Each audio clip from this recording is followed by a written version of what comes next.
নমস্কাৰ দৰ্শকসকল, অমূল্যবাণীলৈ আপোনালোক সকলোকে স্বাগতম জনাইছোঁ।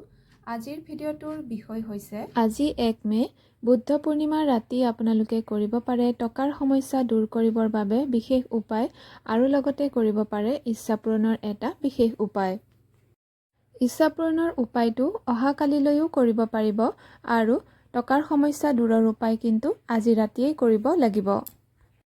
টকাৰ সমস্যা দূৰ কৰিবৰ বাবে আজি ৰাতি 11:30 বজাৰ আগতেই আপোনালোকে গা ধুই পৰিষ্কাৰ হৈ ল'ব, পৰিষ্কাৰ কাপোৰ পিন্ধিব।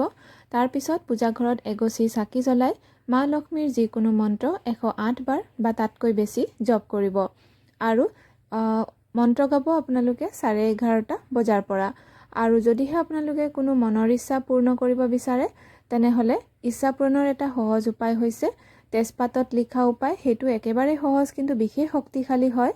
এখিলা নফটা তেজপাত ল'ব, তাতে সেউজীয়া ৰঙেৰে আপোনাৰ যিটো মনৰ ইচ্ছা সেইটো লিখিব এটা দুটা শব্দত, যেনে চাকৰি, ব্যৱসায়, টকা পইচা, ইমান টকা দৰকাৰ হৈছে, 10,000 টকা, 20,000 টকা, যেনেকৈ দৰকাৰ হৈছে সেই পৰিমাণৰ টকা লিখিব বা যি আপোনাৰ ইচ্ছা এটা দুটা শব্দত লিখাৰ পিছত সেই তেজপাতখিলা জ্বলাই দিব কৰ্পূৰৰ সহায়ত। কৰ্পূৰ পূজাত ব্যৱহাৰ কৰা কৰ্পূৰ পোৱা যায়, সেয়া দি আপুনি জ্বলাব। উপায়টো আজিও কৰিব পাৰিব ৰাতি বা কাইলৈও কৰিব পাৰিব, আনে নেদেখাকৈ কৰিব কেৱল কামখিনি।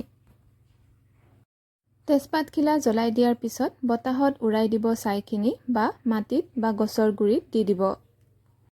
কৰ্পূৰ নাথাকিলে যিকোনো উপায়েৰে আপুনি জ্বলালেই হ'ব।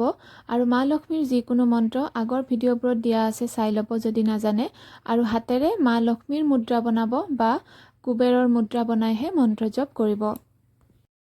মা লক্ষ্মীৰ মুদ্ৰা, কুবেৰ মুদ্ৰা আগৰ ভিডিঅ'ত দিয়া আছে।